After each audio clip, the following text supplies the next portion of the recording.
Huwag mong isumbat sa akin ang hirap ninyo. Kasalanan ko bang ipinanganak kayong naghihikahos? Ang mga salitang yon, mas malamig pa sa yelo, ay tila sampal na lumagapak sa aking pandinig. Nakatayo ako sa harap ng aking tito Nestor, ang sarili kong kadugo, at sa mga kamay kong nanginginig ay hawak ko ang nalukot na 1,000 piso. Ito na ang huling natitira sa sahod ko mula sa pangatlong trabaho. Isang linggong pagpupuyat sa pagiging tagalinis sa isang maliit na restaurant. Ang perang ito, na dapat sana'y ipambibili ko ng gamot ni nanay, ay nakahanda kong ibigay sa kanya para sa ipinangako niyang interest sa utang na siya mismo ang may gawa. Biglang nanlamig ang aking mga daliri. Ang papel na pera, na kanina lang ay simbolo ng pag-asa, ay tila naging abo sa aking palad. Sa loob ng dibdib ko, may kung anong biglang gumuho. Ang ingay ng mga sasakyan sa labas, ang amoy ng nilulutong isda mula sa kapitbahay, lahat ng pamilyar na bagay sa paligid ko ay tila naglaho. Tanging ang mukha ng aking tiyuhin at ang mapanlait niyang ngiti ang malinaw sa aking paningin. Sa dinami-dami ng sakripisyo ko para sa pamilyang ito, bakit ang mismong tumulong sa akin ay siya pang unang nagbaon sa akin sa kumunoy? Nanginig ang aking labi habang pinipigilan ang luhang nagbabadyang tumulo. Sa ibabaw ng aming maliit na lamesang gawa sa kawayan, naroon ang papel na kulay pula, ang huling abiso mula sa munisipyo. Isang linggo na lang, at ang bahay na ito, ang tanging kanlungan namin mula pa noong bata ako, ay kukunin na ng bangko. Mula sa silid, umalingaongaw ang sunod-sunod na pag-ubo ni nanay, isang tunog na tila mga pako na ibinabaon sa aking puso. Aalis na ako, sabi ni Tito Nestor, walang bakas ng anumang pagsisisi sa kanyang boses. Inayos niya ang kanyang damit at lumakad papalabas. Ang pagsara ng pinto ay isang malakas na kalabog na yumanig sa buong kabahayan at sa natitirang piraso ng aking pagkatao. Hindi ko na kaya. Kailangan kong makahinga. Dala ng aking mga paa. Lumabas ako ng bahay. Hindi ko alam kung saan ako pupunta. Naglakad lang ako ng naglakad. Tinatahak ang maalikabok na kalsada ng aming bayan sa Batangas. Ang sikat ng araw ay nakakapasong tila ba nakikiramay sa nag-aapoy kong kalooban. Bawat madaanan kong kapitbahay ay may mga matang mapanuri, mga bulungang tila mga bubuyog na umuugong sa aking tainga. Ang kahihiyan. Ang bigat nito ay halos magpaluhod sa akin sa gitna ng daan. Ang aking paglalakbay na walang patutunguhan ay nagtapos sa tapat ng isang malaking construction site sa dulo ng aming barangay. Doon, sa ilalim ng isang puno ng mangga, nakaupo ang isang lalaki, si Ciro. Isa siyang construction worker, o yun ang alam ng lahat. Lagi siyang mag-isa, tahimik, at may daladalang aura ng kalungkutan na tila bapasan niya ang buong mundo. Pinanood ko siya habang binubuksan niya ang kanyang baunan. Isang maliit na lalagyan na naglalaman ng kanin at isang pirasong pritong isda. Kumain siya ng dahan-dahan, walang emosyon, nakatingin sa malayo, walang kayabangan, walang panunumbat. Tanging isang simpleng tao na nagtatrabaho para sa kanyang ikabubuhay. At sa sandaling iyon, sa gitna ng aking kawalan ng pag-asa, isang ideyang halos kabaliwan ang pumasok sa aking isip. Isang ideyang desperado, isang ideyang maaring maging katapusan ko o ang tanging kaligtasan ko. Huminga ako ng malalim. Tinipon ang lahat ng natitirang lakas at kahihihiyan sa aking katawan at naglakad palapit sa kanya. Naramdaman niya ang aking pagdating at dahan-dahang itinaas ang kanyang tingin. Ang mga mata niya'y malalim.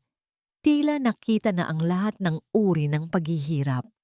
Ciro, nagsimula ako. Nanginginig ang boses. Hindi ako makatingin ng diretso sa kanyang mga mata. Ang paningin ko'y napako sa gasgas na dulo ng kanyang safety boots. Ako si Amihan, kapitbahay ninyo. Tumangulang siya, naghihintay. May, may kailangan akong itanong sa'yo. Isang pabor. Isang malaking pabor. Itinaas ko ang aking paningin. Sinalubong ang kanyang mga mata. Kailangan kong makalikom ng malaking pera para sa bahay namin, para sa nanay ko. At naisip ko na kung hindi ko matuloy, ang mga salita ay tila mga batong bumara sa aking lalamunan. Kailangan ko ng kasal. Sa wakas ay nasabi ko sa isang hininga, isang pekeng kasal. Pakakasalan mo ako, magkakaroon tayo ng maliit na handaan, at ang lahat ng malilikom na pera mula sa mga abuloy ay mapupunta sa akin para ibayad sa utang. Pagkatapos ng isang taon, maghihiwalay tayo ng tahimik. Walang gulo, walang obligasyon. Isang nakabibinging katahimikan ang namagitan sa amin. Ang tanging maririnig ay ang ingay ng mga makina mula sa construction site at ang mabilis na kabog ng aking dibdib. Inaasahan ko na pagtatawanan niya ako o magagalit o itataboy. Ngunit nanatili lang siyang nakatingin sa akin. Ang kanyang mga mata ay sinusuri ang bawat hibla ng aking pagkatao. Nang akala ko'y wala na akong pag-asa, nagsalita siya. Isang salita lang. Sige. Ang pag-uwi ko sa bahay ay may kasamang kakaibang pakiramdam. Isang pinaghalong lunas at matinding kaba. Naabutan ko si nanay na nagtitiklop ng mga damit. Nang ikwento ko ang aking plano at ang pagpayag ni Ciro, ang mukha niya ay nagpakita ng pag-aalala, hindi kaligayahan. Anak, sigurado ka ba dyan? Hindi natin kilala ang lalaking yon. Mahinang sabi niya. Nay, wala na po tayong ibang pagpipilian. Sagot ko. Pilit na pinatatatag ang aking boses. Sakto namang pumasok si Liraya, ang aking pinsan, na may dalang isang supot ng pandesal at isang nangiting napakatamis. Siya ang tipo ng tao na laging nasa tamang lugar sa maling pagkakataon. Matapos marinig ang balita, niyakap niya ako ng mahigpit. Wow! Pinsan, congratulations! Huwag kang mag-alala. Tutulungan kitang maghanda. Masayang sabi niya. Ngunit nang tumalikod ako para tulungan si nanay na umupo, naramdaman ko ang kanyang mga mata na nakatitig sa akin. Nang papalabas na siya ng pinto, narinig ko siyang bumulong kay nanay. Sapat lang para marinig ko. Ang kanyang boses ay tila isang ahas na gumagapang sa dilim. Tita, sigurado po ba kayo sa lalaking yan? Baka naman po may tinatago yan kaya pumayag agad. Ang munisipyo ay isang lugar na malamig at walang anumang emosyon. Ang puting pader, ang sahig na laging makintab, ang mga empleyadong abala sa kani-kanilang mesa. Lahat ay tila nagsasabing ang mga bagay dito ay transaksyon lamang, walang personalan. Ganoon mismo ang pakiramdam ko habang nakatayo sa tabi ni Ciro, sa harap ng isang babaeng may makapal na salamin na siyang magpoproseso ng aming marriage license. May isang dipa ang pagitan naming dalawa, isang espasyong hindi nakikita, ngunit ramdam na ramdam ang bigat. Pirmahan niyo rito, utos ng babae. Itinuturo ang isang blangkong linya sa papel. Kinuha ko ang ballpen. Ang kamay ko ay bahagyang nanginginig. Habang inilalapat ko ang dulo nito sa dokumento, naramdaman ko ang isang matinding sumbat ng konsensya. Ito na yon. Ang pangalan ko, Amihan de la Cruz, ay madudugtungan ng apelyido ng isang lalaking halos hindi ko kilala. Isang kasinungalingan na isusulat sa papel para maging legal. Pumirma ako. Nang mabilis, halos hindi na mabasa ang sarili kong sulat. Nang iabot ko ang ballpen kay Ciro, ang aming mga daliri ay saglit na nagdikit. Isang kuryenteng dumaloy sa aking braso, malamamig at nakakagulat. Pumirma siya nang walang pag-aalinlangan. Ang kanyang sulat ay malinis at matatag. Paglabas namin, walang nagsasalita.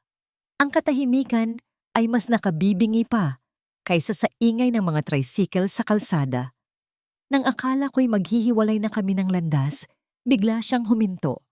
May kinuha siya mula sa kanyang bulsa, isang maliit at medyo luma ng sobrang kulay brown.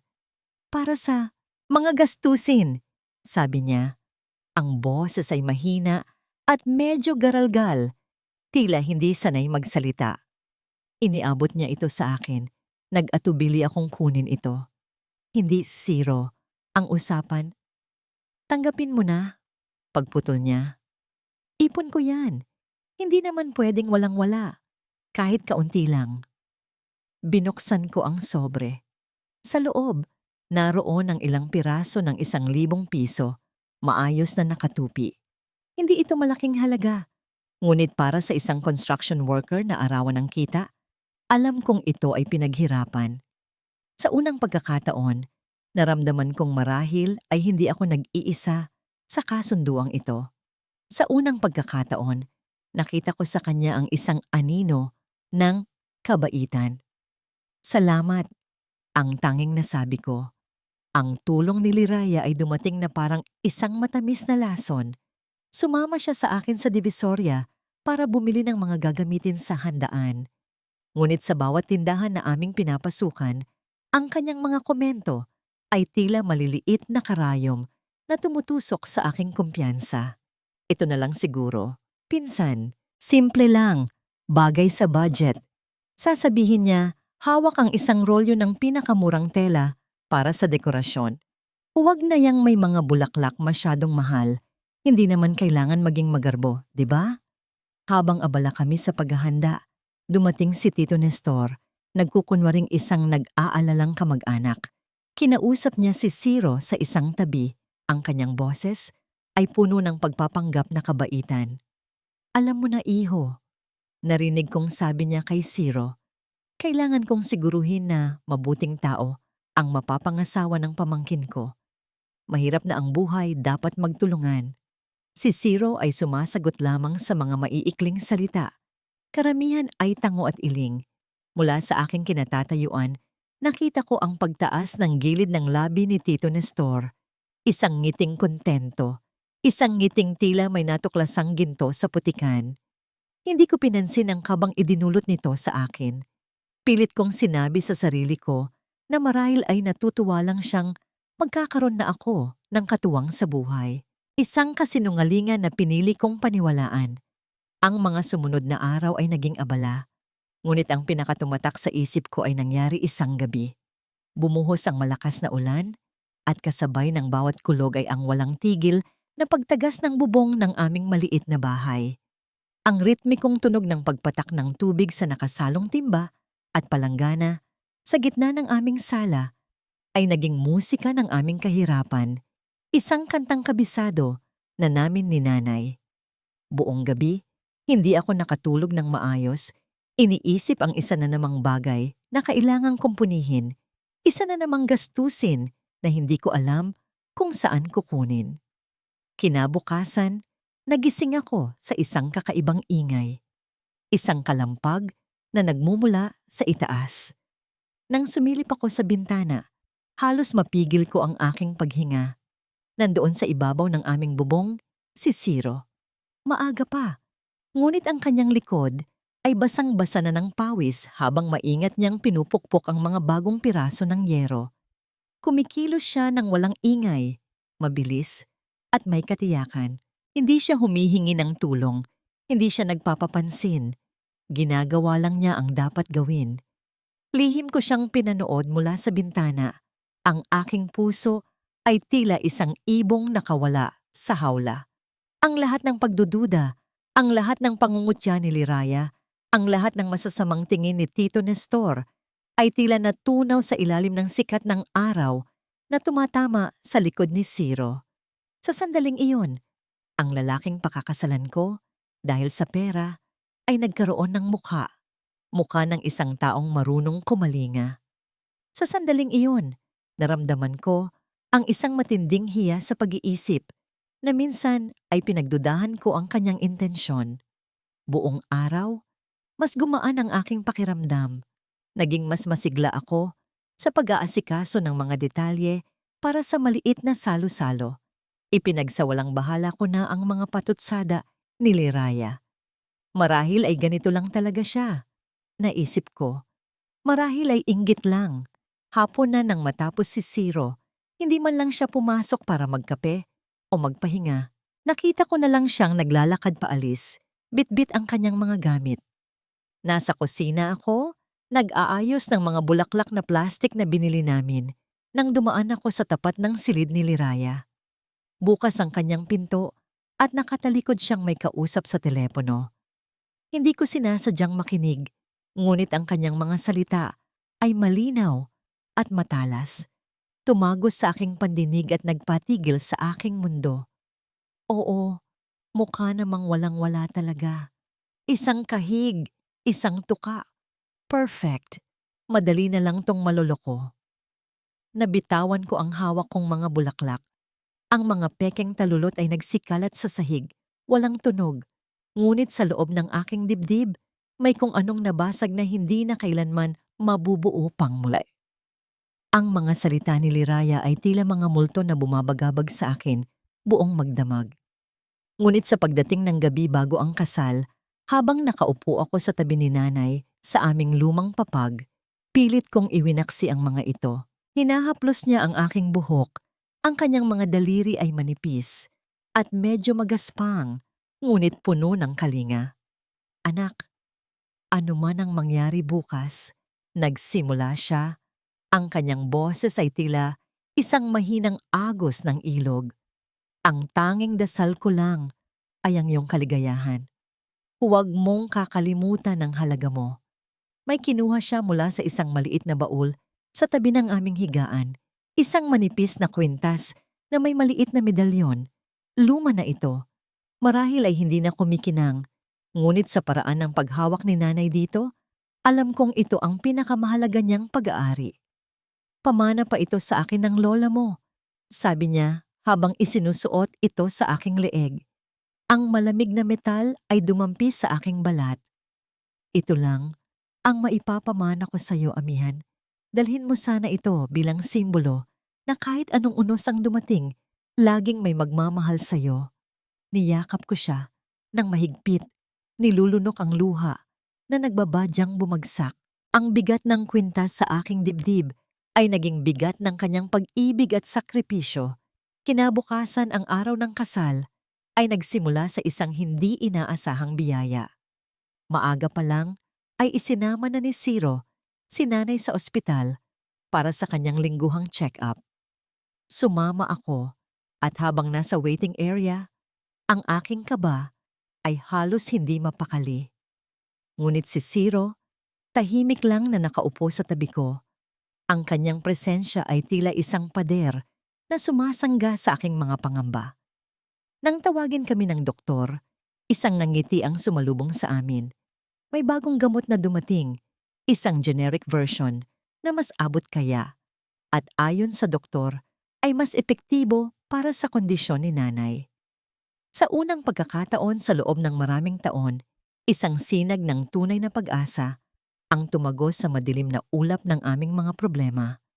Ang balitang yon ay mas makabuluhan pa kaysa sa anumang kasal o selebrasyon.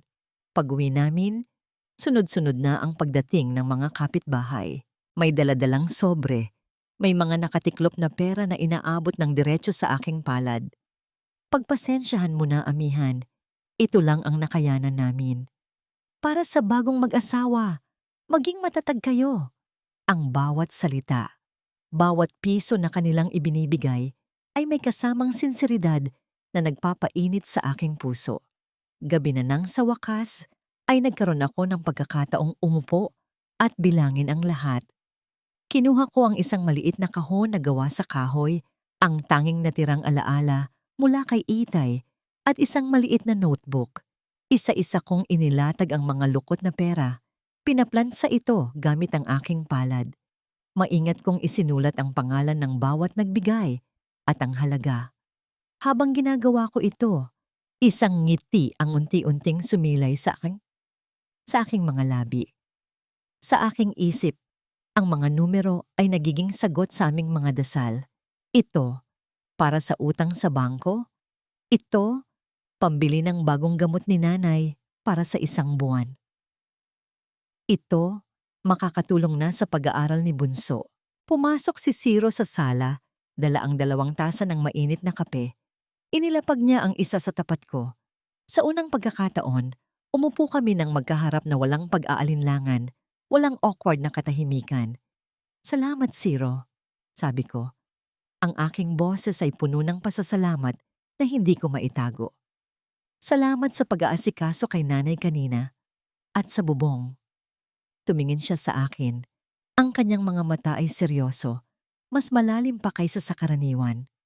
Sa loob ng 1 taon, amihan, sabi niya, ang kanyang boses ay mababa at matatag. Tuparin natin ang kasunduan. Maging asawa mo ako. Yung totoo, poprotektahan kita.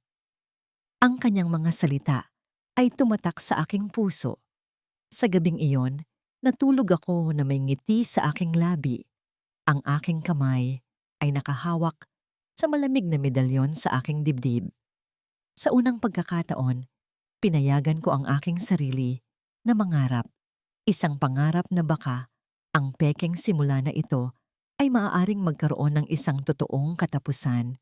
Ngunit sa labas ng aming bahay sa isang madilim na eskinita, 2 anino ang nag-uusap, si Liraya at si Tito Nestor. Ang kanilang mga bulungan ay tila lason na humahalo sa hangin ng gabi. Walang nakakarinig sa kanilang pinag-uusapan, ngunit ang isang maliit na bagay na kumislap sa ilalim ng ilaw ng poste ay nagsilbing saksi sa kanilang masamang balak. Isang susi. Isang susi na kamukhang-kamukha ng susi ng aming tahanan. Nang ang buong kabahayan ay nahihimbing na, isang anino ang tahimik na pumasok sa aming pinto. Dahan-dahan itong lumapit sa lamesa kung saan nakapatong ang lahat ng aking pangarap. Ang kamay nito ay iniangat ang takip ng maliit na kahon na gawa sa kahoy. Unti-unting nag-alisan ang mga bisita, dala-dala ang kanilang mga bulungan at mapanghusgang tingin. Ang naiwan sa aming bakuran ay ang mga basyong plato, mga upuang nagulo, at ang 3 taong sumira sa aking buhay. Nakatayo pa rin ako sa kinabagsakan ko. Ang alikabok at dumi sa aking bestida ay wala ng halaga kumpara sa dumi na ipinahid nila sa aking buong pagkatao. Si nanay ay inaalalayan ng isang mabuting kapitbahay papasok ng bahay. Ang kanyang mga hikbi ay tila maliliit na punyal na sumasaksak sa aking puso. Si Tito Nestor at Liraya ay nanatili. Ang kanilang mga mukha ay nagliliwanag sa tagumpay. Ano, amihan? Hindi ka pa rin magsasalita? Panguuyam ni Liraya. Nasaan na ang kayabangan mo ngayon? Hindi ako sumagot. Wala nang salitang kayang lumabas mula sa aking lalamunan. Hayaan mo na, Liraya. Sabi ni Tito Nestor, may halong pagpapanggap na awa. Kawawa naman ang pinsan mo. Marahil ay nalilito lang siya, pero para matulungan siyang maalala ang lahat. May inihagis si Liraya sa lamesang nasa harapan ko. Isang makapal na folder na kulay brown. Ang kalabog nito ay umalingaw-ngaw sa nakabibinging katahimikan. Tingnan mo kung sino talaga ang pinakasalan mo, pinsan. Sabi niya, ang kanyang boses ay puno ng lason. Nanginginig kong pinulot ang folder.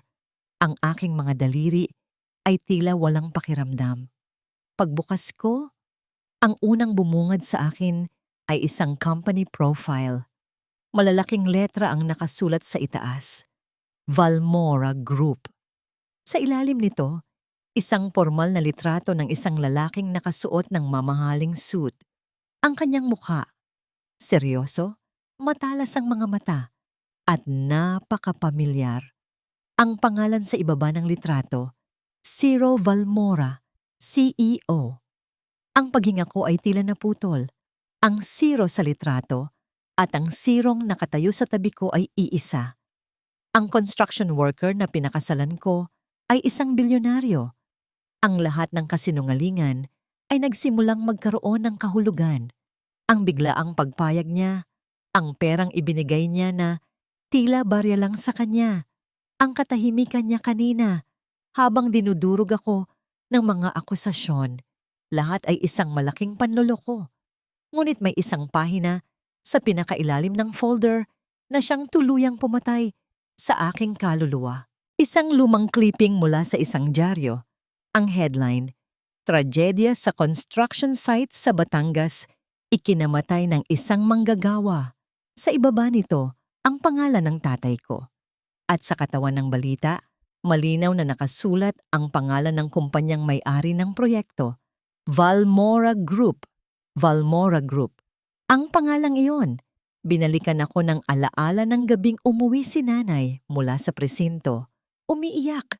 Sinasabing isang malaking kumpanya ang may-ari ng proyektong iyon at wala silang laban. Ang folder ay nahulog mula sa aking mga kamay. Ang mga papel ay nagsikalat sa lupa.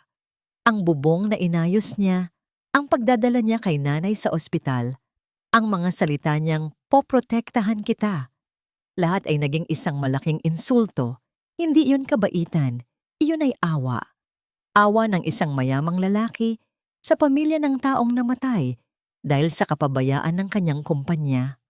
At ako, ang tanga, ang nag-alok pa ng kasal, naging isang palabas para sa kanyang konsensya. Amihan, magpapaliwanag ako. Nagsimula si Zero. Sa wakas ay nagsalita, ngunit huli na ang lahat. Isang malamig na pader ang biglang itinayo sa paligid ng aking puso. Tumayo ako. Pinagpagan ang aking damit. Wala ng luha, wala ng sakit. Tanging isang napakalawak na kawalan. Tinalikuran ko siya at pumasok sa loob ng bahay. Kinuha ko ang papel na matagal ko nang itinago sa ilalim ng aking mga damit. Ang divorce papers na pinirmahan ko na bago pa man ang kasal, bilang kasiguraduhan. Hindi ko na kailangang mag-isip, bumalik ako sa labas. Si Tito Nestor at Liraya ay may ngiting tagumpay sa kanilang mga labi. Si Zero ay nakatayo pa rin. Ang kanyang mukha ay puno ng isang emosyong hindi ko na gustong alamin pa. Hinubad ko ang kwintas na bigay ni nanay at inilapag ito sa mesa. Lumapit ako kay Zero. Hindi ko siya tiningnan sa mata. Inihagis ko sa kanyang dibdib ang papel. Tapos na tayo, sabi ko. Ang aking boses ay walang emosyon. Kasing lamig ng hangin sa hating gabi. Kunin mo ang pera mo, ang pangalan mo, at umalis ka sa buhay ko. At sa huling pagkakataon, tinalikuran ko siya. Naglakad ako palayo, papalabas ng bakuran, papalayo sa bahay na yon, papalayo sa lahat ng kasinungalingan. Hindi ako lumingon. Dala ko lang ang damit na suot ko at ang durog na puso sa loob ng aking dibdib. Naglakad ako patungo sa dilim, walang tiyak na patutunguhan. Ang bawat hakbang ay isang pagtalikod sa buhay na akala ko ay akin. Ang mga ilaw ng poste sa kalsada ay tila mga bituing nagmamasid sa aking pagluluksa. Hindi ko alam kung saan ako pupunta o kung ano ang gagawin ko pagdating doon. Ang tanging alam ko lang ay kailangan kong umalis. Kailangan kong takasan ang lugar na yon na puno ng mga alaala ng pag-asa na nauwi sa isang malaking bangungot. Ang huling imahe na naiwan sa aking isipan ay hindi ang mukha ng galit ni Liraya o ang pagiging sakim ni Tito Nestor. Ito ay ang mukha ni Zero, ang kanyang mga mata na puno ng mga salitang hindi niya kayang bigkasin. Ang kanyang pananatiling tahimik sa sandaling pinakakailangan ko siya. Ang katahimikan na yon ang siyang tuluyang pumatay sa anumang natitirang pag-asa sa loob ko. Sa terminal ng bus, sa ilalim ng isang kumukutitap na ilaw, bumili ako ng tiket gamit ang huling piraso ng pera na naiwan sa aking bulsa. Isang tiket papunta sa lugar na pinakamalayo sa abot ng aking makakaya. Manila. Habang umaandar ang bus, ipinikit ko ang aking mga mata. Hindi para matulog, kundi para harapin ang sakit. Bawat kilometrong inilalayo ko sa Batangas ay isang kilometrong inilalayo ko rin sa dating ako. Ang amihan na mapagtiis, ang amihan na laging umaasa, ang amihan na hangal. Sa paglalakbay na yon, sa loob ng bus na puno ng mga estranghero, isang pangako ang binuo ko sa aking sarili. Hindi na ako muling magpapaloko. Hindi na ako muling aasa sa iba. at hinding-hindi ko sila hahayaang manalo. Ang biyahe papuntang Maynila ay hindi lamang paglipat ng lugar. Ito ay ang simula ng isang bagong kabanata. Isang kabanata na isusulat ko ng mag-isa gamit ang mga piraso ng aking durog na puso. Hindi ko pa alam kung paano, ngunit babangon ako.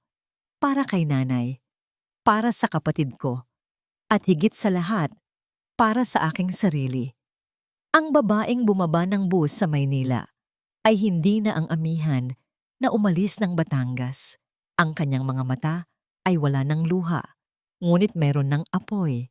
Ang Maynila ay isang halimaw na gawa sa semento at bakal, at pagbaba ko ng bus, agad akong nilamon nito ng buo. Ang ingay ng mga busina at sigawan ng mga tao ay isang dagundong na halos bumasag sa aking pandinig. Ang usok mula sa mga sasakyan ay humahapdi sa aking mga mata, at ang amoy ng syudad, isang halo ng pagkain, basura at polusyon, ay nakakasulasok. Sa unang pagkakataon sa buhay ko, naramdaman ko ang tunay na kahulugan ng pagiging mag-isa at invisible. Dumaan ang 2 araw na tila isang mahabang panaginip, o mas tamang sabihing isang bangungot. Ang pera mula sa tiket ay naubos na. Ang gabi ay ginugol ko sa isang malamig na bangko sa isang plaza. Yakap-yakap ang aking sarili para labanan ang ginaw at takot. Sa umaga, ang sikmura kong kumakalam ay nagiging mas masakit pa sa puso kong wasak. Naglakad ako, naghahanap ng kahit anong trabaho, tagahugas ng pinggan, tagalinis, tagabenta, ngunit sa bawat pintong aking kinatok, isang iling o isang mapanuring tingin mula ulo hanggang paa ang aking natatanggap. Ang suot kong puting bestida na minsan ay simbolo ng pag-asa ay ngayoy marumi at lukot, isang testamento ng aking kasawian. Sa 3 araw, habang pagalagala ako sa isang masikip na iskinita sa Quiapo, isang pamilyar na amoy ang biglang humila sa akin. Ang samyo ng bawang na ginigisa, ng tuyo at suka na pinapakuluan. Adobo. Ang amoy na yon ay nagpabalik sa akin sa aming munting kusina, sa mga panahong ipinagluluto ko si nanay at ang kapatid ko. Isang luha, ang unang luhang pumatak mula nang umalis ako, ang biglang dumaloy sa aking pisngi. Sinundan ko ang amoy hanggang sa marating ko ang isang maliit na karinderya. Ang pangalan sa itaas ay nakasulat sa kamay, Teresita's Eatery. Sa loob, isang matabang babae na nasa edad 50, na may suot na maruming apron at nakatali ang buhok, ang abalang-abala sa paghahalo ng isang malaking kaldero. Hindi ko namalayang nakatayo na pala ako sa tapat ng kanyang pinto. Nakatingin lang, tila isang pulubi na nag-aabang ng limos. Napansin niya ako. Ang kanyang mga mata ay matalas. Sinusuri ako mula ulo hanggang paa. "O ineng, anong problema mo? May bibilhin ka ba o tatayo ka lang dyan?" Tanong niya. Ang kanyang boses ay malakas at medyo masungit.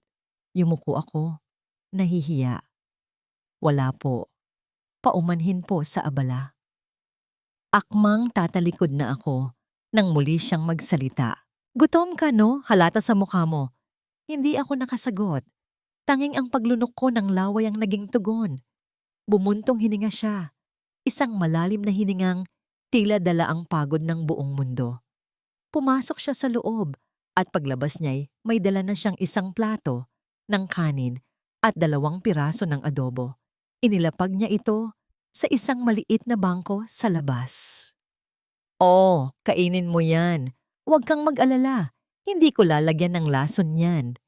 Nanginginig kong tinanggap ang plato, habang isinusubo ko ang unang kutsara ng kanin at mainit na sabaw ng adobo. Hindi ko na napigilan ang aking mga hikbi. Umiyak ako habang kumakain. Luha ng gutom, ng pasasalamat, ng kalungkutan. Ang bawat butil ng kanin ay tila nagbibigay buhay muli sa aking nanlalambot na katawan. Nang matapos akong kumain, kinuha niya ang plato. "Saan ka galing?" Tanong niya. Ang kanyang boses ay hindi na kasing sungit kanina. "Sa Batangas po," sagot ko. "Pamilya mo?" Umiling lang ako. Hindi na nagpaliwanag. Tinitigan niya ako ng matagal.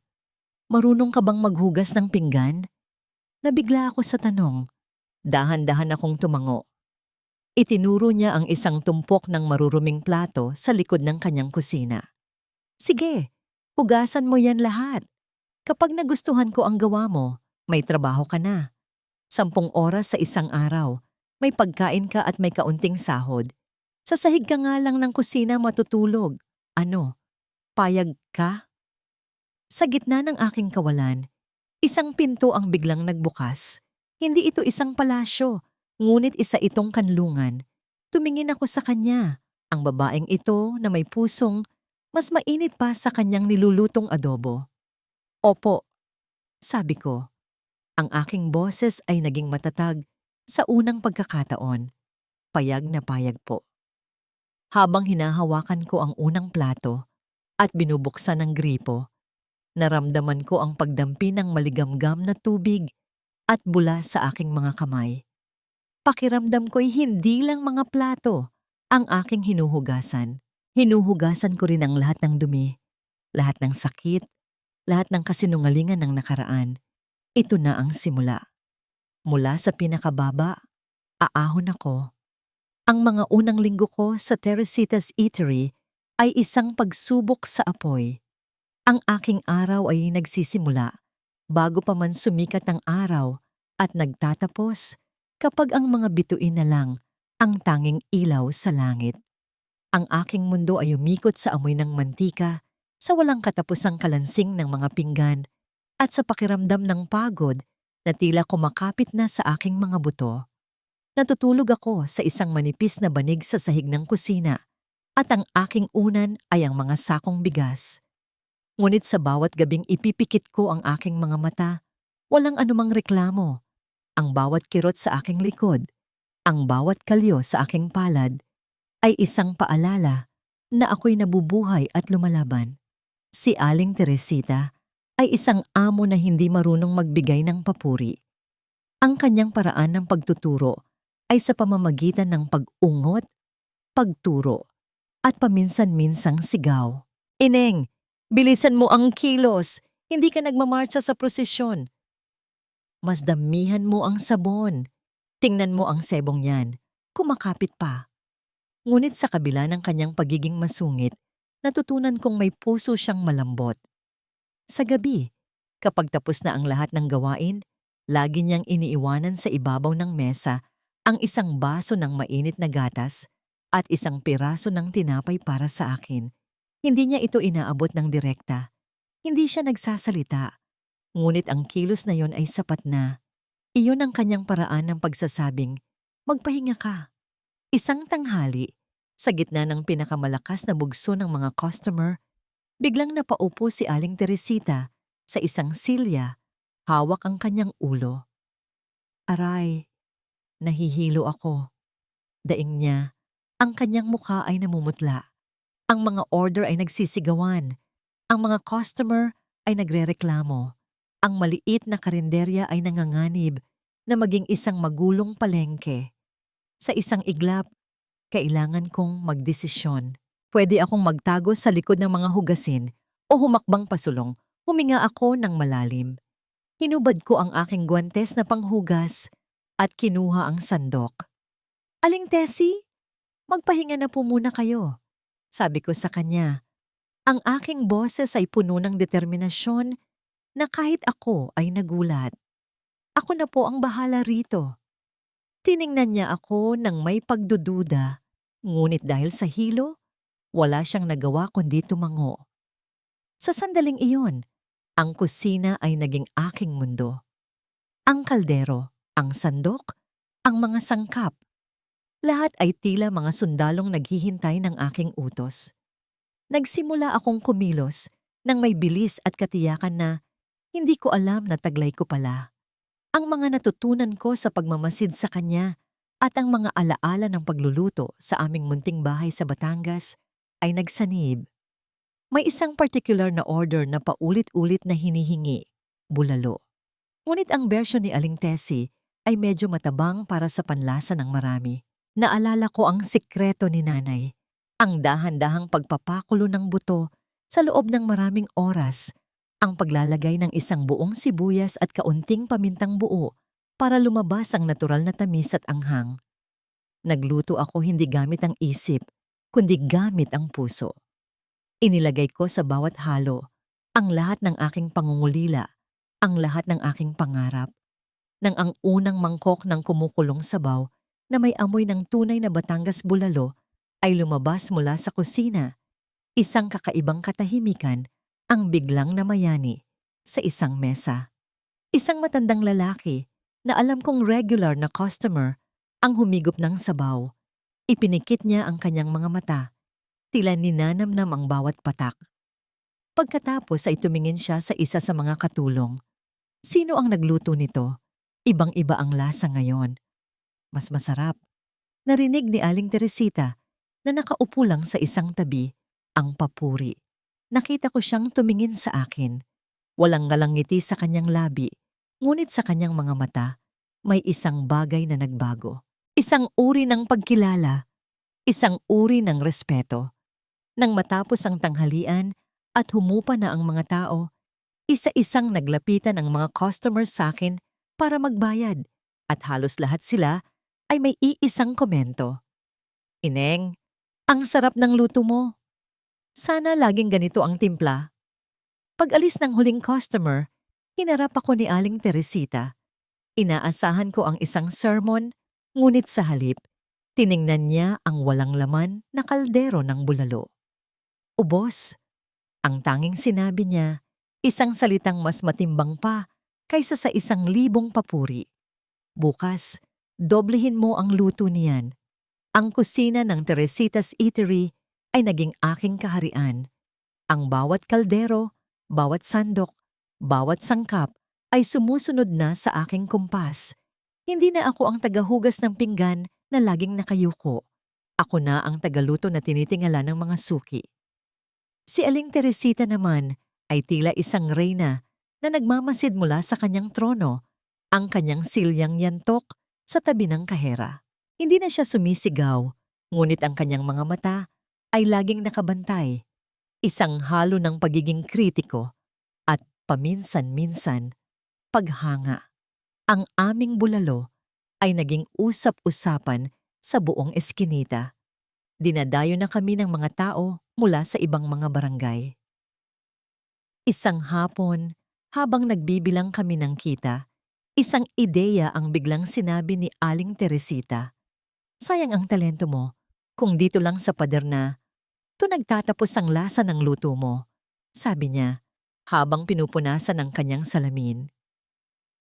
Nakikita ko yung mga bata ngayon, pindot lang ng pindot sa cellphone, may pagkain ng darating sa pinto nila.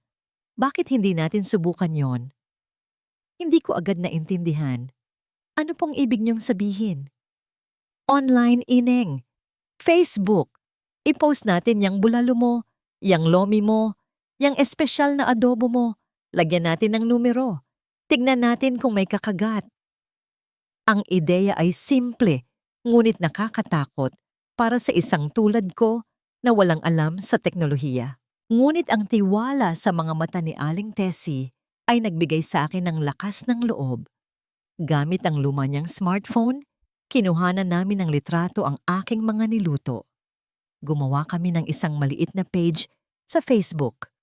Batangas Specialties by Amihan. Sa una, halos walang pumapansin. Ngunit pagkatapos ng ilang araw, may isang food blogger na napadaan, natikman ang aming bulalo, at isinulat ito sa kanyang page. Kinabukasan, ang telepono ng karinderya ay hindi na tumigil sa pagtunog. Ang mga sumunod na linggo ay naging isang alimpuyo ng trabaho. Ang aming maliit na kusina ay naging sentro ng isang maliit na delivery operation. Ang tunog ng aking pagsasangag ay sinasabayan na ng tunog ng mga motorsiklong nag-aabang sa labas. Sa pagtatapos ng bawat araw, ang pagod ko ay doble, ngunit ang saya sa aking puso ay triple. Isang gabi, pagkatapos naming magsara, inilabas ni Aling Tessie ang isang lumang lata ng biskwit. Sa loob nito, naroon ang lahat ng kinita namin mula sa online orders. "Hatiin mo na yan," sabi niya. "Para sa'yo ang kalahati. Pinagpaguran mo yan." Nanginginig kong hinawakan ng pera. Ang mga papel na malutong at bago. Hindi ito pera ng awa. Hindi ito pera mula sa isang pekeng kasal. Ito ang halaga ng aking pawis, ng aking puyat, ng aking mga kalyo. Dahan-dahan kong ibinukod ang isang bahagi ng aking hati. Ito, para kay nanay. Pang-dialysis niya. Ito, para kay bunso. Makakabili na siya ng mga libro. Habang nakatitig ako sa perang pinaghihirapan ko, naramdaman ko ang isang bagay na matagal nang nawala sa akin. Pag-asa. Isang tunay at matatag na pag-asa na kaya kong itayo muli ang aking sarili, piraso bawat piraso. Ngunit ang pag-asa, tulad ng isang kandila, ay madaling patayin ng isang malakas na ihip ng hangin. Gabi na. Tahimik na ang buong kabahayan. Katatapos ko lang maligo at naghahanda na sanang matulog sa aking banig nang biglang umalingaw-ngaw ang tunog ng telepono ng karinderya. Sino naman kaya ang tatawag ng ganitong oras? Akala ko'y isang customer na humahabol ng order, kaya't sinagot ko ito. "Teresita's Eatery, good evening po," sabi ko sa magalang na boses. Isang nakabibinging katahimikan ang sumagot sa akin mula sa kabilang linya. Tanging ang tunog ng isang mahinang paghinga ang aking naririnig. "Hello? May tao po ba dyan?" At pagkatapos, isang boses na pamilyar, ngunit sinadyang baguhin para maging garalgal at nakakatakot. Isang boses na tila nagmumula sa pinakamadilim na bahagi ng aking nakaraan. "Nahanap din kita?" Amihan. Nanlamig ang aking buong katawan. "Sino to?" Tanong ko. Ang aking boses ay nanginginig na. Isang tawa, malamig at walang kaluluwa, ang narinig ko. "Nakalimutan mo na ba ako, pinsan? O baka dapat ang itawag ko sa'yo ay magnanakaw? Kumusta na ang asawa mong milyonaryo? Iniwan ka na ba niya pagkatapos mong kunin ang lahat ng pera sa kasal niyo?" Ang hangin ay tila ninakaw mula sa aking mga baga. Ang bawat salita ay isang punyal na muling binubuksan ang mga sugat na akala ko'y nagsisimula ng maghilom. Ang kusinang naging aking kaharian ay biglang naging isang kulungan. Ang mga pader nito ay tila lumalapit para sakalin ako. Ang tawag na yon ay naging lason na dahan-dahang kumalat sa aking sistema. Kahit pinalitan na namin ang SIM card ng telepono ng karinderya, ang takot ay nanatili. Bawat pagtunog ng notification, bawat kalansing ng pinto ay nagpapatalon sa aking puso. Si Liraya at Tito Nestor. Nandito sila sa Maynila. Alam nila kung nasaan ako. At hindi sila titigil hanggat hindi ako tuluyang nadudurog. Sinubukan kong itago ang aking pangamba kay Aling Teresita. Ayaw ko siyang madamay sa gulo ng aking pamilya.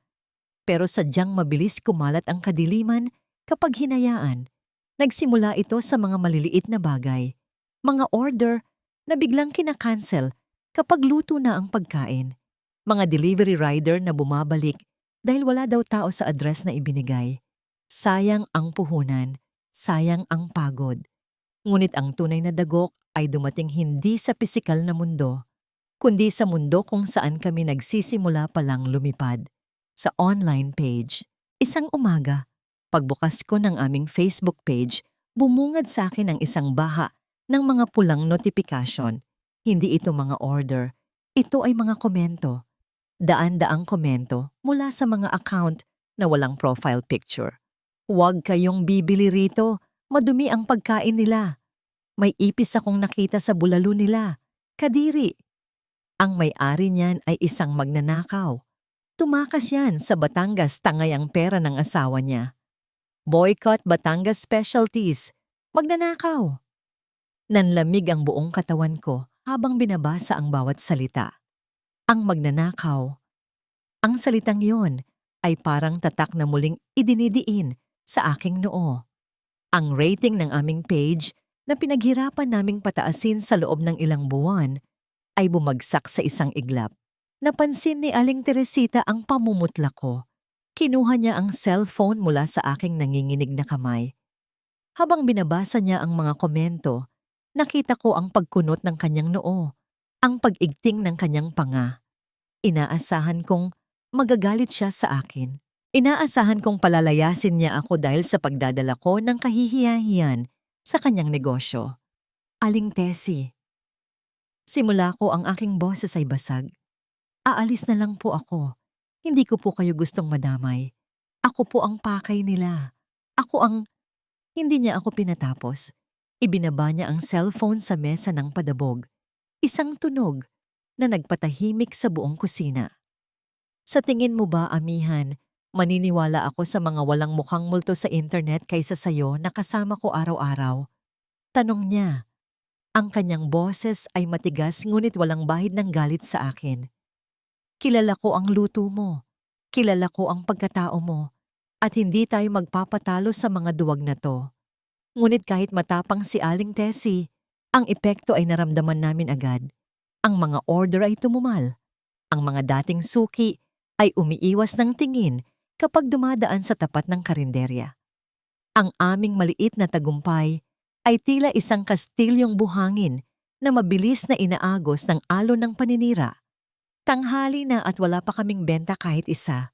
Nakaupo ako sa isang sulok, yakap ang aking mga tuhod, nilalamon ng guilt.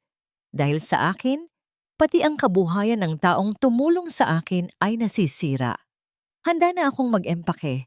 Handa na akong tumakbo ulit para iligtas si Aling Tessie. Biglang huminto ang isang itim na kotseng makintab sa tapat ng aming karinderya. Sa lugar naming puro tricycle at jeep lang ang dumadaan. Ang sasakyang yon ay tila isang alien na bumaba mula sa ibang planeta.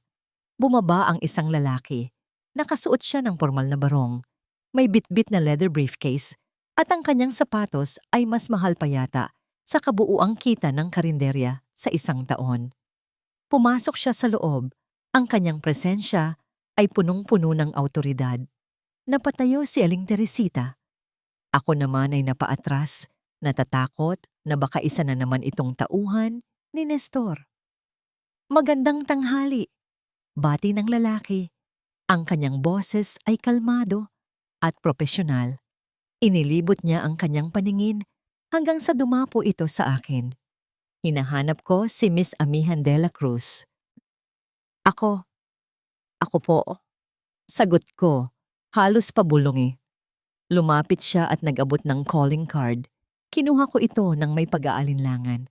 Attorney David Lim, Legal Counsel. Miss de la Cruz, panimula niya. Nakarating sa aming kaalaman ang tungkol sa malicious cyber harassment at libelous attacks na ginagawa laban sa inyong negosyo. Nandito ako para mag-alok ng libreng legal na serbisyo para matigil ito at mapanagot ang mga nasa likod nito. Natigilan ako. Legal na serbisyo? Libre? Sino? Sino po ang nagpadala sa inyo? Tanong ni Aling Teresita. Halatang nagdududa. Ngumiti ng tipid si Attorney Lim. May isang kliyente po ako na naniniwala sa potensyal ng negosyo ninyo at ayaw niyang makita itong masira dahil lang sa mga kasinungalingan. Nais niyang manatiling anonimo. Binuksan niya ang kanyang briefcase at naglabas ng isang folder. Nandito na po ang mga IP address ng mga fake accounts. Napatunayan namin na galing ang mga ito sa iisang location, isang apartment sa Quezon City na nirentahan sa pangalang Nestor Montoya. Napasinghap ako. Nestor, ang pangalan ay tila isang sumpa. May sapat tayong ebidensya para sampahan sila ng kaso at ipakulong. Patuloy ni Attorney Lim. Tumingin siya ng diretso sa aking mga mata. Ang tanong na lang, Miss Amihan, handa ka na bang lumaban? Tinitigan ko ang folder. Sa loob ng mahabang panahon, ako ang laging tumatakbo. Ako ang laging nagpaparaya. Ako ang laging biktima. Ngunit habang iniisip ko ang pagod ni Aling Teresita, ang luto kong nilait nila, at ang dignidad kong niyurakan nila, naramdaman ko ang pagbabago ng ihip ng hangin sa loob ng aking dibdib. Kinuha ko ang folder. Ang bigat nito ay hindi bigat ng problema, kundi bigat ng isang sandata. Handa na po ako, sagot ko. Ngunit sa likod ng aking tapang, isang tanong ang nananatili sa isip ko. Sino ang anominong kliyente na ito? Sino ang may kapangyarihang magpadala ng ganito kagaling na abogado at may interes na tulungan ng isang hamak na tulad ko? Ang opisina ni Attorney David Lim sa Makati ay napakalayo sa mundo ng usok at ingay ng Quiapo. Dito, ang hangin ay malamig at amoy mamahaling leather at kape. Nakaupo ako sa tapat ng kanyang malawak na mesa, hawak ang isang itim na ballpen. Sa harap ko ay ang affidavit of complaint, ang kasulatan na magsasakdal kina Tito Nestor at Liraya sa kasong cyber libel at unjust vexation. Ilang minuto akong nakatitig sa papel. Dati, ang kamay ko ay nanginginig sa takot sa tuwing makikita ko sila. Dati, ang boses ko ay nawawala sa tuwing sisigawan nila ako. Pero ngayon, habang binabasa ko ang bawat detalye ng kanilang paninira, hindi takot ang nararamdaman ko, kundi isang nag-aalab na pagnanais para sa katarungan. Ayos ka lang ba, Miss Amihan? Tanong ni attorney. Lim sa malumanay na boses. Kung hindi ka pa handa, pwede nating ipagpaliban. Umiling ako. Tumingin ako sa kanya at pagkatapos ay idiniin ko ang dulo ng ballpen sa papel. Ang bawat guhit ng aking pirma ay tila isang kadena na nilalagot ko mula sa aking leeg. Handa na ako, attorney, sagot ko. Matagal na dapat akong naging handa. Ang epekto ng aming aksyon ay mabilis at marahas. Ayon sa update ni Attorney Lim pagkalipas ng ilang araw, natanggap na nina Nestor at Liraya ang subpwena. Ikinuwento niya na nagwala raw si Liraya sa takot, habang si Tito Nestor ay namutla at halos hindi makapagsalita. Ang mga peking accounts ay biglang naglaho na parang bula. Naglabas din ang opisina ni Attorney Lim ng isang opisyal na pahayag online na naglilinis sa pangalan ng Batangas Specialties na may banta ng legal na aksyon sa sinumang magpapakalat ng mali siya. Bumalik ang tiwala ng mga tao. Ang mga order ay hindi lang bumalik sa dati, kundi dumoble pa dahil sa publicity. Ang kusina ni Aling Teresita ay muling napuno ng buhay. Ang tunog ng mga sandok na tumatama sa kawali at ang halakhak ni Aling Tessie ay musika sa aking pandinig. Isang hapon, habang nag-aayos ako ng mga delivery, napansin ko ang isang folder na naiwan ni Attorney Lim sa ibabaw ng counter noong huli siyang bumisita para magpapirma ng dagdag na dokumento. Bahagya itong nakaawang. Akmang isasara ko na sana ito nang mahagip ng aking mata ang isang logo sa letterhead ng isang dokumento sa loob. Isang simpleng logo ng gusali na may inisyal na VG. Nanigas ako. Valmora Group. Bakit magkakaroon ng dokumento ng kumpanya ni Zero sa folder ng abogadong tumutulong sa akin ng libre? Bumalik sa isip ko ang sinabi ni Attorney Lim tungkol sa kanyang anominong kliyente. Ang mamahaling sasakyan, ang mabilis na kilos, ang walang limitasyong resources. Ang puso ko ay nagsimulang kumabog ng mabilis, hindi sa takot, kundi sa isang magulong emosyon, galit, pagkalito at sakit. Siya ba? Siya ba ang nasa likod nito? Bakit? Para saan? Para bayaran ang konsensya niya dahil sa pagkamatay ng tatay ko? O para manipulahin na naman ako at iparamdam na wala akong mararating kung wala ang tulong niya? Ang akalang tagumpay na nakamit ko sa sarili kong sikap ay biglang nagkaroon ng bahid ng pagdududa. Kung galing sa kanya ang tulong na ito, para ko na ring tinanggap ang kanyang pera. ang perang isinumpa ko na hinding-hindi ko gagalawin. Gusto kong tawagan si Attorney Lim. Gusto kong sumigaw. Gusto kong ibalik ang lahat. Ngunit bago ko pa man magawa iyon, ang katahimikan ng gabi ay binasag ng isang malakas na kalabog sa pintuan ng karinderya. Sarado na kami at si Aling Teresita ay natutulog na sa itaas. Lumapit ako sa pinto. Dahan-dahan. Sumilip ako sa maliit na siwang. Sa labas, sa ilalim ng madilim na ilaw ng poste, nakatayo ang dalawang pamilyar na anino. Si Tito Nestor at Liraya. Ngunit hindi na sila ang mga mayayabang na kontrabida sa internet. Ang buhok ni Liraya ay magulo at ang damit ni Tito Nestor ay gusot-gusot. Amoy alak ang hangin kahit nasa loob ako. Amihan! Sigaw ni Tito Nestor. Ang kanyang boses ay garalgal at puno ng desperasyon. Kinakalampag niya ang bakal na gate ng karinderya. Lumabas ka dyan! Walang hiya ka! Ipakukulong mo ang sarili mong kadugo? Buksan mo to! Yaw naman ni Liraya na tila nawawala na sa sarili. Akala mo ba matatakot kami sa abogado mo? Kung babagsak kami, isasama ka namin. Alam namin kung nasaan ka. Ang bakal na gate ay umuuga sa bawat hampas nila. Nasa loob ako, mag-isa sa dilim ng kusina, habang ang mga multo ng aking nakaraan ay nagwawala sa labas, handang sirain ang maliit na paraiso na pinaghirapan kong itayo. Wala si Attorney Lim, wala si Ciro. Sa sandaling ito, ako lang at ang aking tapang ang natitira. Humigpit ang hawak ko sa sandok na nasa mesa. Hindi na ako magtatago. Ang bawat hampas at kalampag sa aming bakal na gate ay tila mga kulog na nagnanais pumasok at wasakin ang kapayapaan sa loob. Sa bawat sigaw ni Tito Nestor, ramdam ko ang panginginig ng mga pader ng karinderya o marahil ang sarili ko lang ang nanginginig. Bumukas ang ilaw sa hagdanan. Bumaba si Aling Teresita. Suot ang kanyang duster, ang kanyang mukha ay puno ng takot at pag-aalala.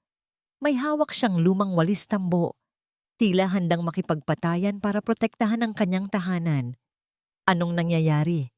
Tumawag na tayo ng pulis. Bulong niya, ang kanyang boses ay nanginginig. Huwag po kayong lalapit, Nay Tessie, sabi ko.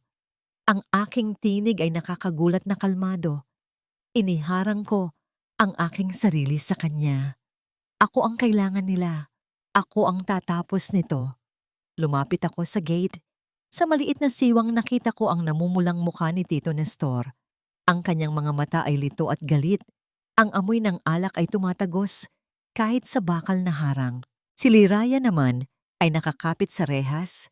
Ang kanyang mga kuko ay tila nagnanais na kalbuhin ako mula sa malayo. Lumabas ka. Duwag! Sigaw ni Liraya. Ang kanyang boses ay matinis at basag. Dahil sa'yo, mawawalan kami ng lahat. Binayaran ka ba ng asawa mo para ipakulong kami? Huminga ako ng malalim. Sa loob ng mahabang panahon, ang boses nila ang batas sa buhay ko. Ang boses nila ang nagdikta na wala akong kwenta, na utang ko sa kanila ang buhay ko. Pero habang nakatitig ako sa kanila ngayon, mga lasenggo, desperado, at walang dignidad, napagtanto kong hindi sila mga higante. Sila ay maliliit na tao na pilit nagpapalaki ng anino. Wala akong tinanggap na kahit sino, sagot ko. Ang boses ko ay hindi malakas, ngunit sapat ang diin para tumagos sa kanilang ingay.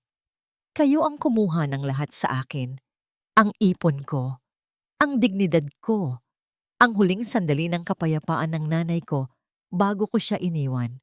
At ngayon, pati ba naman ang kinabukasan ko, gusto niyo ring nakawin? Natigilan si Tito Nestor. Tila hindi niya inaasahan na sasagot ako, pero mabilis ding bumalik ang kanyang galit. Wala kang utang na loob, pinalaki kita. Binayaran ko na ang utang na yon, Tito. Putol ko sa kanya, matigas at malamig. Sa bawat araw na nagtrabaho ako habang nagsusugal kayo, sa bawat gutom na tiniis ko para may makain kayo, At sa gabing ninakaw ninyo ang pera ng kasal ko, doon natapos ang lahat ng utang na loob. Kayo ang may utang sa akin ngayon. Utang na pagbabayaran ninyo sa kulungan. Gigil na gigil, kumuha si Tito Nestor ng isang malaking bato sa kalsada. Papatayin kita!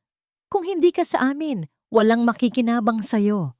Akmang ibabato niya ito sa salamin ng karinderya nang biglang lumiwanag ang buong paligid. Ang asul at pulang ilaw ay sumayaw sa mga pader. Kasabay ng tunog ng paparating na sasakyan na pumunit sa katahimikan ng gabi. Mga pulis, hindi ko sila tinawagan. Napatingin ako sa likod.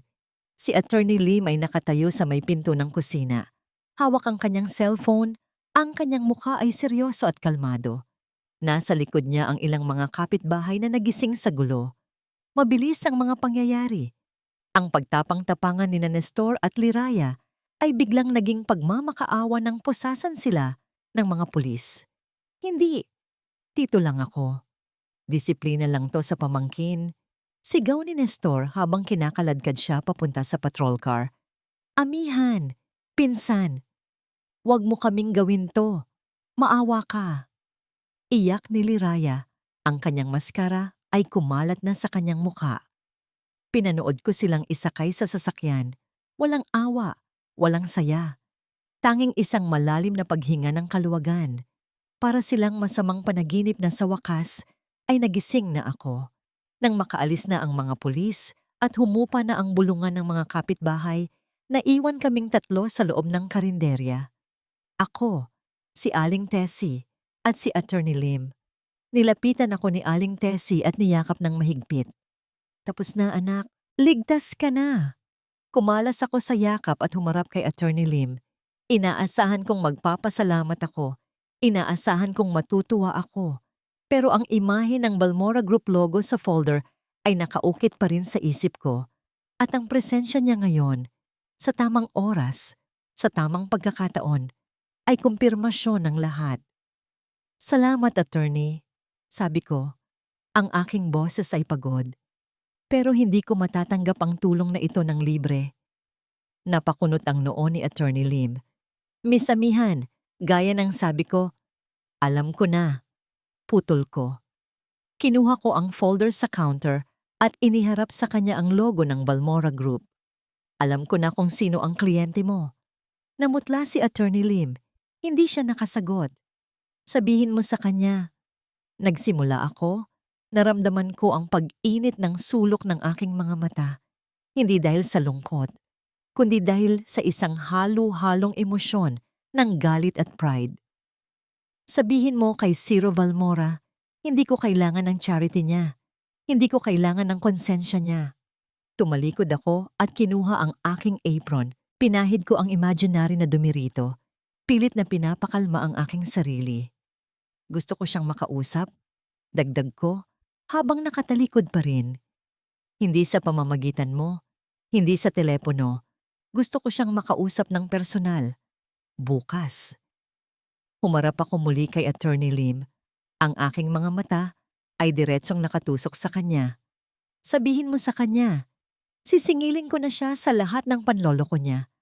At ang bayad na gusto ko ay ang katotohanan. Tumango ng dahan-dahan si Attorney. Lim, isang tanda ng respeto. Makakarating, Miss Amihan. Pag-alis niya, naupo ako sa isang silya. Ang katahimikan ng karinderya ay bumalik. Pero sa loob ko, may bagyong nagbabadya. Tapos na ang laban ko sa pamilya ko. Ngayon, ang huling laban na lang ang natitira. Ang laban sa lalaking minahal ko, niloko ako. At ngayon, ay pilit na inaayos ang buhay ko mula sa dilim. Bukas, maghaharap kami. At sisiguraduhin kong sa pagkakataong ito, ako ang masusunod. Maaga pa lang, ay gising na ako. Pero hindi ako nagbukas ng karinderya. Nakataob ang signboard na open sa pinto. Ngayong araw, wala akong ibebentang pagkain. Ngayong araw, ang tanging ihahain sa mesang ito ay ang katotohanan. Suot ko ang aking uniforme, isang simpleng apron at t-shirt. Hindi ako nagbihis ng maganda para sa kanya. Gusto kong makita niya ako bilang ako ngayon. Si amihan na kusinera, si amihan na tinderang nakatayo sa sarili niyang mga paa, hindi ang amihan na asawa ng isang bilyonaryo. Si Aling Teresita ay nasa itaas, nagbigay ng espasyo para sa amin. Ang tanging kasama ko ay ang amoy ng kape at ang mabigat na kabog ng aking dibdib. Eksaktong 9:00, huminto ang isang pamilyar na itim na sasakyan sa tapat. Bumukas ang pinto at lumabas si Ciro. Wala siyang kasamang bodyguard o abogado. Nakasuot siya ng simpleng polo shirt at maong, malayo sa Ciro na nasa litrato ng kumpanya at malayo rin sa Ciro na construction worker. Ang kanyang mukha ay may bakas ng puyat. Ang kanyang mga mata ay puno ng kaba. Pumasok siya sa loob. Ang hangin sa pagitan namin ay puno ng mga salitang hindi pa nasasabi. Amihan, panimula niya. Ang kanyang boses ay mahina. Tila takot na basagin ang katahimikan. Umupo ka. Utos ko. Itinuro ang silyang monoblock sa tapat ko. Umupo siya. Tinitigan ko siya. Hinahanap ko ang lalaking minahal ko sa mukha ng estrangherong nasa harap ko. Hinahanap ko ang lalaking minahal ko sa mukha ng estrangherong nasa harap ko. Bakit? Isang salita. Walang sigaw, walang galit. Isang tanong lang na naglalaman ng lahat ng puyat at luhang iniyak ko. Yumuko si Ciro. Ang kanyang mga kamay ay magkalapat sa ibabaw ng mesa. Mahigpit na magkakaugnay hanggang sa pumuti ang kanyang mga buko. Dahil duwag ako, sagot niya, ang boses ay basag.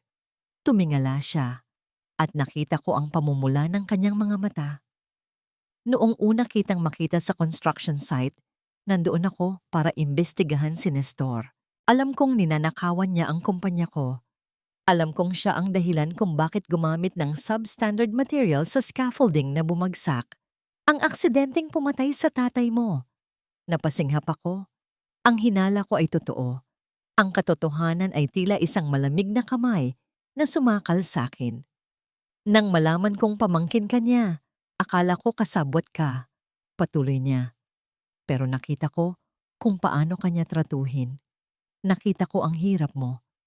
At noong lumapit ka para alukin ako ng kasal, nakita ko ang desperasyon ng isang anak na gagawin ang lahat para sa pamilya niya. Gusto kitang tulungan. Gusto kong bumawi sa kasalanan ng kumpanya ko sa pamilya niyo. Pero natakot ako na kung sasabihin ko sa'yo kung sino ako, kamumuhian mo ako. Kaya pinili mong gawin akong tanga. Mabilis kong sagot. Ang boses ko ay nagsisimula ng manginig. Ginamit mo ang kasal natin para manmanan si Nestor. Ginamit mo ang tiwala ko para linisin ang konsensya mo. Ciro, alam mo ba kung anong pakiramdam nung araw na yon? Noong akusahan ako ng pamilya ko na magnanakaw? Tiningnan kita. Nagmakaawa ako sa mga mata ko na ipagtanggol mo ako, pero nanahimik ka.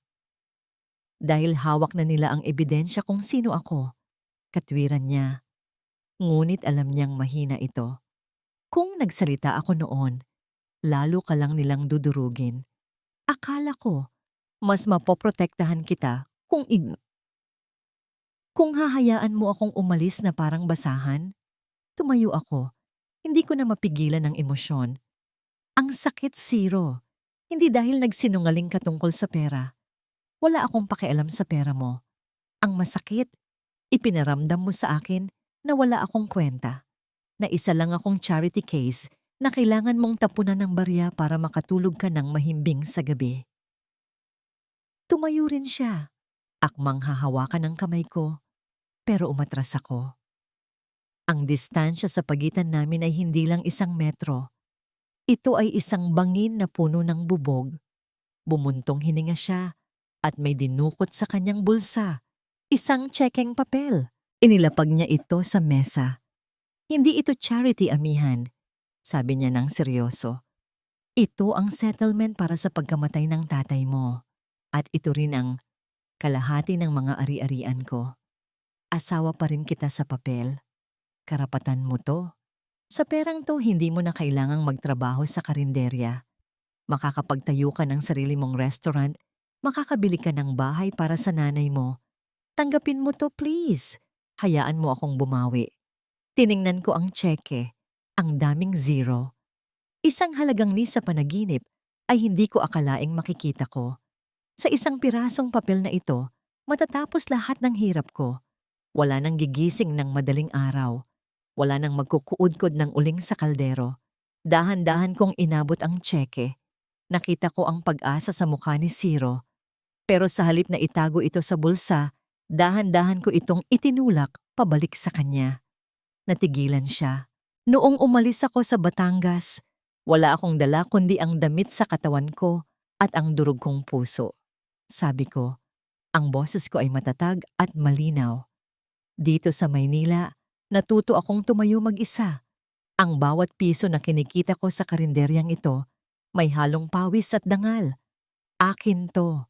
Walang halong kasinungalingan, walang halong awa. Tumingin ako sa paligid ng maliit na karinderya, sa mga lumang mesa, sa dingding na medyo tuklap na ang pintura, sa kusinang naging saksi ng pagbangon ko. Kung tatanggapin ko yan, Zero, parang sinabi ko na rin sa sarili ko na hindi ko kayang mabuhay nang wala ka, na kailangan kita para maging masaya.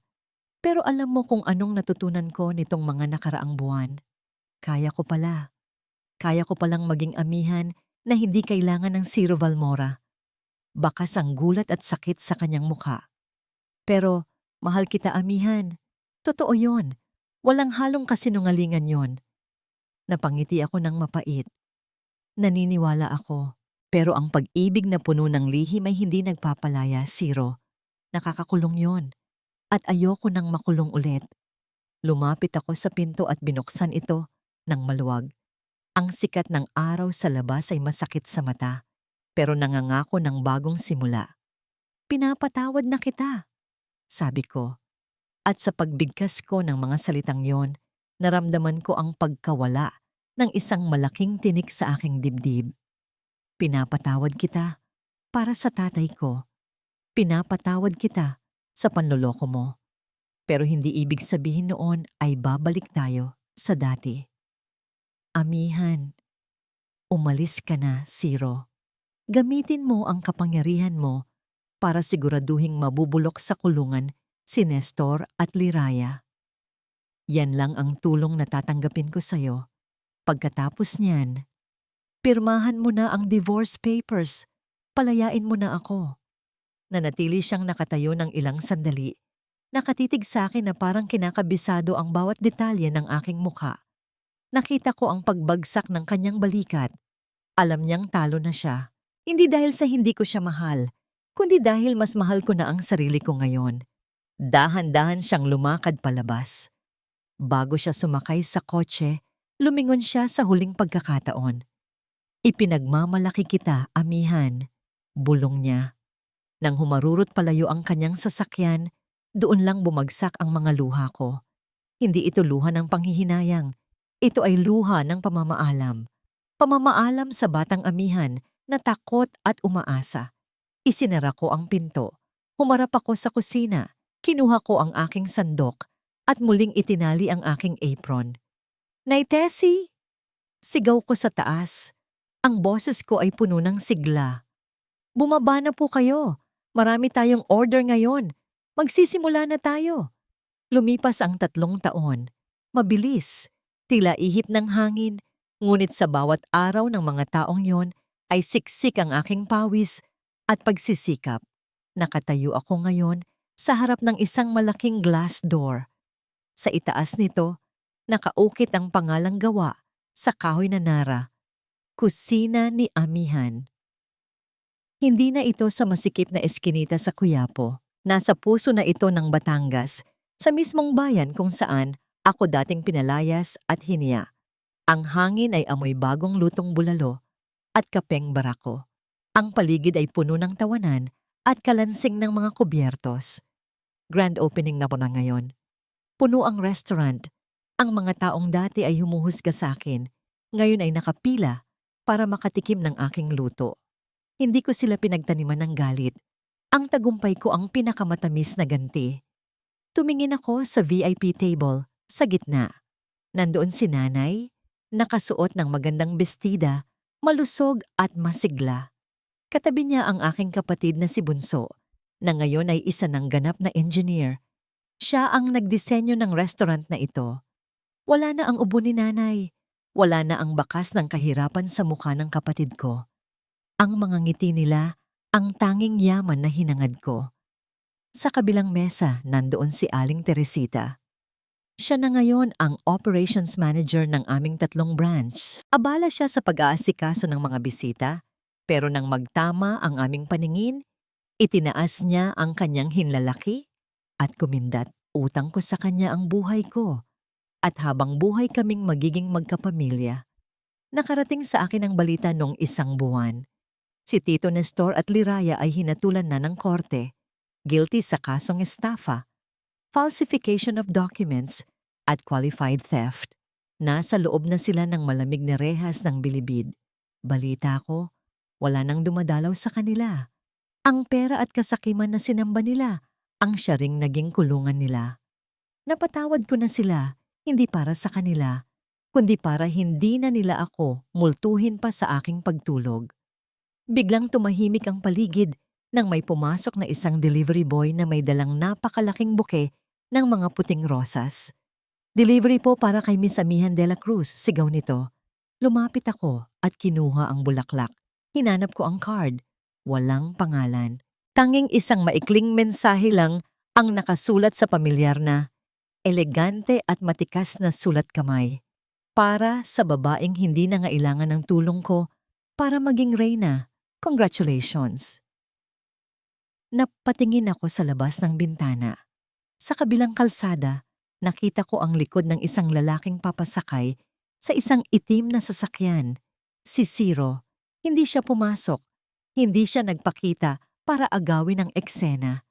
Nanatili siya sa malayo, tumutupad sa kanyang pangako na rerespetuhin ang aking kalayaan. Napangiti ako. Isang ngiti na walang bahid ng pait. Isang ngasang ngiti ng tunay na kapayapaan. Inilapag ko ang mga bulaklak sa counter, sa tabi ng litrato ni Itay. Alam kong masaya na rin siya kung nasaan man siya. Si Ciro ay parte na ng aking nakaraan. Isang masakit ngunit mahalagang kabanata na nagturo sa akin kung paano maging matatag. Minahal ko siya at marahil ay mahal ko pa rin ang alaala ng kung ano kami noon. Pero hindi na yun sapat para isuko ko ang kung sino ako ngayon. Magkaiba na kami ng mundo. At sa wakas, ayos lang iyon sa akin. Miss Amihan, picture daw po tayo. Tawag ni Aling Tessie. Kumakaway kasama si nanay at bunso sa gitna ng restaurant. Tinalikuran ko ang bintana. Tinalikuran ko ang anino ng sasakyang papalayo. Lumakad ako palapit sa kanila. Sa aking pamilya, sa aking mga kaibigan, sa aking tagumpay. Ang bawat hakbang ko ay magaan, walang kadena, walang pagdududa. Nang yakapin ako ni nanay at bunso, naramdaman ko ang init na hindi kayang bilhin ng anumang pera ni Ciro. Ito ang totoo. Ito ang sapat. Habang kumikislap ang kamera, tumingin ako sa refleksyon ko sa salamin sa dingding. Nakita ko ang isang babaeng may pilat sa puso, pero may kinang sa mga mata. Hindi ako nailigtas ng isang prinsipe. Hindi ako inahon ng isang kasal. Iniligtas ko ang sarili ko gamit ang sandok, tiyaga at dangal. Ako si Amihan de la Cruz, nadapa, nasaktan, niloko, pero bumangon at nagtagumpay. At sa kwentong ito, napatunayan kong hindi kailangan ng kapareha para masabing may happy ending. Dahil ang pinakamagandang wakas ay ang matagpuan mo ang iyong sarili, mahalin ito ng buong buo at sabihing sa harap ng salamin, ako ay sapat na. Ito ang aking muling pagsilang. Ito ang aking buhay. At nagsisimula pa lang ang pinakamagandang parte. At dito nagwawakas ang isang yugto. Hindi sa tuldok, kundi sa isang panibagong simula ng pag-asa at pagmamahal sa sarili.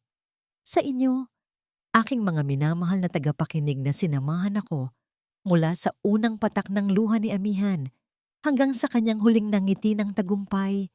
Taos puso akong nagpapasalamat. Ang inyong pakikinig ay siyang nagbibigay buhay sa bawat salitang aking isinusulat.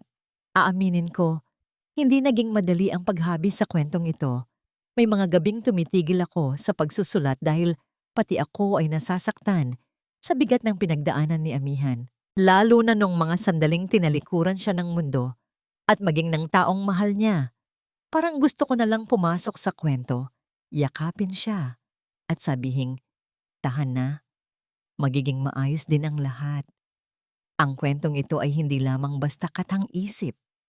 Ito ay piraso ng realidad na hango sa mga karanasan ng napakaraming kababaihan, mga ina, kapatid, at anak na minsan nang nadapa, niloko, at inakalang wala na silang halaga.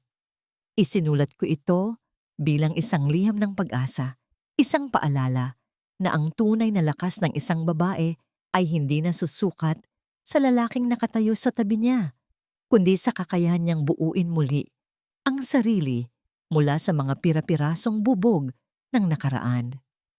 Tulad ng isang binhi na kailangang mabaon sa dilim ng lupa bago sumibol at maging isang matayog na puno, minsan kailangan din nating madurog para matutunan nating maging buo at matatag.